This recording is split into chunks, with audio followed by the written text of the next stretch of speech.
nouvel épisode de Montez, on vous dépose. Aujourd'hui, on va interviewer... Attends, Waldo, on a interviewé qui aujourd'hui? T'es sérieux ou quoi? Claire Failly. Ah oui, c'est vrai. Claire Failly. Donc, comme je disais, aujourd'hui, on reçoit monsieur le bourgmestre Claire Failly.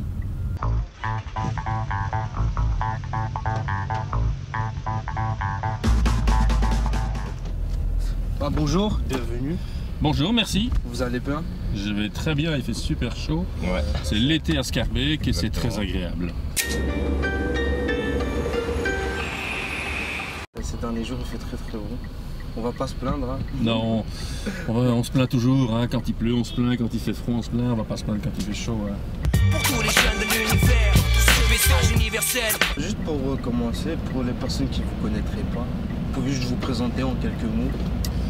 Donc je m'appelle Bernard Claire Failly, j'ai 56 ans, je suis bourgmestre de Scarbeck depuis maintenant déjà presque 18 ans. Avant ça j'étais échevin, avant ça j'étais conseiller communal, donc ça fait déjà un petit bout de temps que je me consacre à la gestion publique de cette belle commune de Scarbeck. Je suis également député bruxellois, j'ai aussi une petite carrière politique, mais je suis principalement bourgmestre et ça me plaît bien, surtout parce que cette commune... qui était une commune qui avait une mauvaise réputation, qui n'allait pas toujours bien, qui avait des difficultés dans les quartiers, etc., les tensions entre les gens, va beaucoup mieux aujourd'hui. Tout n'est pas réglé, mais aujourd'hui, ça va. Il y a de la vie qui se crée dans les quartiers, les tensions sont apaisées, les gens se parlent plus, les gens se respectent mieux. Donc cette commune est vraiment sur la bonne voie et je suis très fier d'avoir accompagné tout ça. Donc il y a une réelle amélioration au niveau social? Je pense, en tout cas, il y a encore beaucoup de difficultés et de problèmes à Scarbeck, il y a beaucoup de Scarbeckois dans la difficulté, etc. Mais la commune va beaucoup mieux, son image change, plein de jeunes ménages reviennent habiter ici par choix, les gens qui habitent la commune sont fiers de dire qu'ils habitent Scarbeck parce qu'il y a plein d'initiatives nouvelles au parc Josaphat, dans les quartiers qu'on a rénovés, la mise en valeur du patrimoine, le développement des associations de quartier, des maisons de quartier, des services de prévention, enfin, tout ça fait que, je pense, on vit plus agréablement aujourd'hui à Scarbeck et les opportunités pour tout le monde sont meilleures. Voilà. Pour tous les jeunes de l'univers, ce message universel. Vous, qu'est-ce qui vous a donné envie de faire de la politique? Alors, vous savez, pour paraphraser Obélix, moi je suis tombé dedans quand j'étais petit. Hein, parce que mon papa faisait déjà de la politique. Donc quand j'avais 10 ans, j'accompagnais mon papa, je distribuais ses tracts pour les élections, votais pour mon papa, je collais ses affiches. Et en discutant avec lui, il m'a donné le goût de la chose publique, de comprendre les enjeux collectifs, pas les intérêts privés de chacun. Ouais. Comment trouver une solution, tous ensemble, en tenant compte de l'intérêt général. Pour tous les jeunes de l'univers, ce message universel. Et donc vous faites partie du parti qui s'appelle Défi, c'est ça? Oui, donc ça s'appelait FDF, maintenant il s'appelle Défi, voilà. Démocrate, fédéraliste et indépendant. Indépendant de tous les autres courants politiques, indépendant des groupes de pression, vraiment à l'écoute des citoyens. Pour tous les jeunes de l'univers, ce message universel. Moi je voudrais savoir un peu votre programme par rapport à la commune, par rapport à la jeunesse, etc. Mais je pense qu'on a réalisé beaucoup de choses déjà et que les réalisations qu'on a mises en œuvre parlent plus encore que les promesses ou les programmes que l'on pourrait faire. Mais notre volonté, c'est évidemment de continuer à faire évoluer en bien cette commune, à améliorer le cadre de vie, l'espace public pour que tout le monde s'y sente bien, tout le monde s'y sente respecté, que tout le monde ait sa chance. Depuis l'origine, je fais une politique de traitement égal de tous. On ne veut plus de discrimination des uns à l'égard des autres, on ne veut pas de différence selon votre origine, votre religion, que vous soyez un garçon ou une fille. On veut traiter tout le monde sur pied d'égalité et on veut le respect de tous, le respect de chacun, de ses choix philosophiques, ses choix religieux, ses choix d'orientation sexuelle, que sais-je. Et on veut que dans le respect, tout le monde ait les mêmes opportunités, les mêmes chances à Scarbeck et faire que cette commune soit une commune qui met en avant les talents de tout le monde. Il y a une fois où mon slogan politique est Scarbeck a du talent. Je crois que les Scarbeckois ont plein de talent et chacun a du talent. Et il faut donner la chance à tout le monde de déployer, de développer son talent. Pour tous les jeunes de l'univers, ce message universel. Comme vous avez dit, vous avez baigné dans la politique étant jeune, via votre papa. Est-ce que vous remarquez, parce que nous en tant que jeunes, enfin en tout cas moi, je vois que les jeunes ils s'intéressent de moins en moins à la politique. Est-ce que vous aussi vous avez pu le remarquer ou pas du tout? Alors, je crois pas qu'ils s'intéressent moins. Je crois que quand on est jeune, on s'intéresse pas à la Ouais, politique. ouais, ouais. Hein, de mon c'est temps ça. aussi, moi je dirais mon papa qui, de mon temps aussi, quand on est jeune, on s'intéresse aux filles, aux garçons, on s'intéresse à faire du sport, à Ouais. ses études, à partir en vacances, à prendre du plaisir, à grandir dans la vie, à faire tout ce qui fait qu'on devient progressivement un adulte et tout l'apprentissage de la vie d'adulte, de son projet, de qu'est-ce que je vais faire plus tard. Donc, on s'occupe des choses de la vie. Ce n'est que quand on grandit un peu plus, qu'on devient adulte, qu'on se rend compte qu'on est une personne dans la société, qu'on a un engagement à l'égard des autres. Tiens, on habite quelque part vis-à-vis de son voisin, on doit faire attention de ne pas faire du bruit parce qu'on doit le respecter aussi.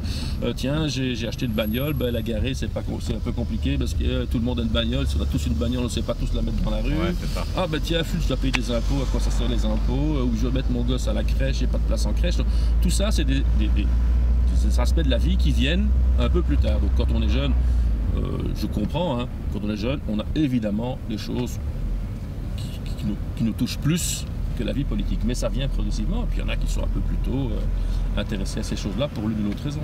Pour tous les jeunes de l'univers, ce message universel. Est-ce que vous avez déjà pensé à mettre quelque chose en place afin de pouvoir donner réellement la parole aux jeunes, afin d'écouter leurs problèmes je sais pas, parce que je sais que Scarbeck, par exemple, il y a un manque d'infrastructures énorme. Alors, il y a un manque de beaucoup de choses à Scarbeck, hein, et on essaie d'y travailler. Il y a un manque de crèches, il y a un manque de places en école, il y a un manque de salles de sport, il y a un manque de maisons de quartier, enfin il y en a beaucoup, mais il faut encore plus. Donc il faut plus de toute une série de choses, et aussi parce que la population augmente. Hein. Pas parce qu'on ne l'a pas fait ou n'a pas compris cette demande, c'est parce qu'au fur et à mesure qu'on produit des équipements ou des services publics, et qu'on y met de l'argent, mais la population elle augmente, donc le besoin augmente sans cesse. On essaie de suivre ces besoins dans toutes ces directions et d'équilibrer les quartiers, les réalités des quartiers, etc. parce que les choses évoluent. Alors pour les jeunes en particulier, comme j'ai expliqué, on mène une politique qui cherche à donner une place à toutes les composantes de la population et équilibrer toutes les demandes. Hein, donc on ne va pas en faire plus pour les jeunes que pour les autres composants de la population. Mais on veut faire participer ou répondre à la demande des jeunes de la même manière qu'on répond à tout le monde. Et je pense, c'est peut-être un rêve illusoire, je pense qu'on devrait, c'est l'idée que quelqu'un m'a glissée, une jeune candidate de ma liste, on devrait la prochaine mandature, créer une sorte de conseil des jeunes. Alors, il faudrait trouver une série de jeunes qui représenteraient tous les quartiers, toutes les composantes de la jeunesse, qui se réuniraient de temps en temps et qui pourraient travailler sur qui est-ce qui répond aux demandes des jeunes. Vous avez fait des plaines de sport ici, c'est bien, mais est-ce qu'il y a des plaines de sport pour les filles? Parce que souvent les garçons. Ah, est-ce que les filles ont leur place? Il y a des maisons de quartier, vous êtes encadrés, mais peut-être qu'elles ne sont pas ouvertes aux bonnes heures, qu'on aimerait peut-être bien qu'elles soient ouvertes plus tardivement, parce que nous, les jeunes, on a peut-être besoin encore à 10-11 heures du soir, on n'est pas encore couché. Voilà, je ne sais pas, que ça vienne de l'expression des jeunes eux-mêmes, qu'on crée un espace de dialogue structuré, où tous les X temps, une fois par trimestre, on le réunit, je sais pas, un samedi matin ou un soir, et on fait un petit débat, comme un petit parlement des jeunes, et on discute des enjeux, des problèmes, de la manière dont la vie des jeunes fonctionne ici dans la ville. Ça peut être intéressant si ça se fait, ça peut être vraiment intéressant. Ça peut... Mais il faut que ça vienne des jeunes eux-mêmes, hein. Il faut qu'ils amènent des idées. Parce que justement, si on veut les écouter, c'est pas à nous de trouver les idées de à leur place. Moi, je veux bien penser à la place, je peux être très créatif. Mais après, faut pas se on peut écouter, mais il faut que ça vienne, il faut que des gens viennent avec des projets, des idées, et puis reconnaître que c'est pas parce qu'on met une idée sur la table qu'on sait la réaliser. Il y a des idées qui ne seront pas réalisables, elles sont trop chères.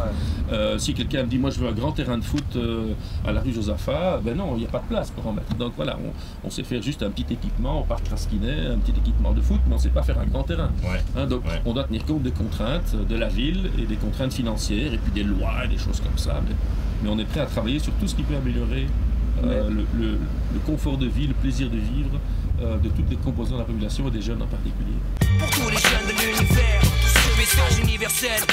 Comme vous savez peut-être, comme à quartier, on essaie d'avoir l'agrément pour que ça soit une maison de jeunes. Nous, avec Waldo, etc., les jeunes ont participé à ça. Donc à tout ce qui était administratif, documents administratifs, etc. La demande d'agrément et tout ça. Et franchement, c'est compliqué. Même si moi j'ai déjà, grâce à mes études... On l'a fait exprès, de les faire participer pour qu'ils voient d'abord qu'est-ce que ça en coûte de créer une maison de jeunes. Et moi, comme je disais, via mes études, j'ai fait un peu de droit, etc. Tout ce qui est paperasse, ça va, je me débrouille. Mais là, il y a des documents que j'avais jamais vus de ma vie. Et parfois, je demandais à Waldo me regardait et me dit ah, il faut que je demande, attends. Ouais, parce que même moi, je devais aussi, tu vois. Mais moi, parfois, c'était dur pour moi parce que c'était la première fois que je faisais aussi une demande d'agrément. Je voulais vraiment que les jeunes participent à fond là-dedans. Et justement, la question, donc moi, au fait, le constat que j'ai eu, c'est qu'on était vraiment content de l'aide apportée par la commune. Parce que quand on est venu chez nous dire que si vous voulez l'agrément, il faut absolument le passage des pompiers et qu'on n'avait qu'une seule semaine pour le faire, ben, c'est pour ça qu'on avait envoyé un mail en urgence justement par rapport à ça. Et on est vraiment content que la commune nous a soutenus à ce moment-là et qu'ils ont vraiment accéléré les choses. Et c'est pour ça qu'on remercie la commune et aussi Ricardo qui a fait l'interface. Et franchement, ça nous a aidé parce que si on n'avait pas cette autorisation des pompiers, cette attestation des pompiers avec la signature du bourgmestre, c'était niet. Hein. Tout à fait. Et la question que tu posais, c'était justement est-ce que la commune peut mettre quelque chose en place pour aider les jeunes qui veulent créer une maison de jeunes. Leur propre maison de jeunes. Ouais, bien sûr, leur propre maison de jeunes. Pour tout ce qui est administratif, etc. Alors il y a beaucoup de bonnes leçons dans cette histoire. La première d'abord, c'est que quand les jeunes se bougent, travaillent à un projet, se donnent les moyens, et moins de réussir. Vous allez avoir votre reconnaissance, je l'espère, bientôt comme maison de quartier, et les subsides pour fonctionner. Ouais. Donc c'est d'abord une touche d'espoir. Si on a la volonté, si on l'a vraiment, qu'on s'organise, on peut déplacer les montagnes. Donc allez-y, la jeunesse, c'est ça. C'est prenez votre sort en main et soyez vous-même d'abord les moteurs du changement. 2, c'est que si vous avez besoin d'un coup de pouce, la commune est là pour vous donner un coup de pouce. 3, c'est qu'elle va peut-être pas tout faire non plus. Il n'y a pas beaucoup de sous, donc elle ne va pas tout financer. Ouais. C'est pas le Père Noël ou Saint-Nicolas qui peut distribuer à tout le monde plein de choses. Elle doit le faire de manière limitée, mais quand elle peut le faire, elle le fera. Je ne sais pas si vous avez un dernier mot. Un dernier mot, je pense que Schaerbeek est en fait une commune formidable, qui a plein de potentialités, qui est en plein renouveau. Et je dis à tout le monde, saisissez votre chance.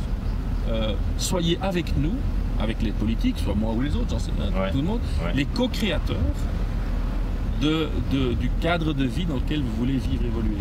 Tout le monde, on est en démocratie, tout le monde peut faire un projet, construire quelque chose, interpeller le politique, faire des demandes. Vous n'aurez peut-être pas 100% ce que vous demandez, mais vous pouvez co-créer avec nous le Schaerbeek de demain. C'est ça que je veux qu'on fasse. Ouais. Je veux une commune qui soit à l'écoute des demandes citoyennes de toutes les tranches d'âge et que chacun ait son droit à la parole et son droit à la ville, son droit à Schaerbeek. Schaerbeek est une commune pour tout le monde. Voilà. Super. Merci beaucoup d'avoir répondu à notre invitation. J'espère que ça vous a plu. C'est très chouette. D'abord un petit tour à Schaerbeek au soleil. Ouais, voilà, il fait de belles façades, tous les gens qui profitent de la commune, même au milieu de l'été, il y a plein de monde partout, c'est chouette. Voilà, donc je suis très content. Et c'est le but de l'émission justement, monter, on vous dépose. Tout à fait. Bah, tu peux faire l'outro pour terminer, en regardant la caméra. Vas-y. Merci d'avoir regardé cette vidéo. N'hésitez pas à nous dire en commentaire ce que vous en pensez, etc. Si vous avez des envies ou ce que vous voulez. On se retrouve à une prochaine vidéo avec une nouvelle tête de liste. Super. Tchuss. Pour tous les jeunes de l'univers, ce message universel, nous représentons. Je le dédie pour ceux que j'ai.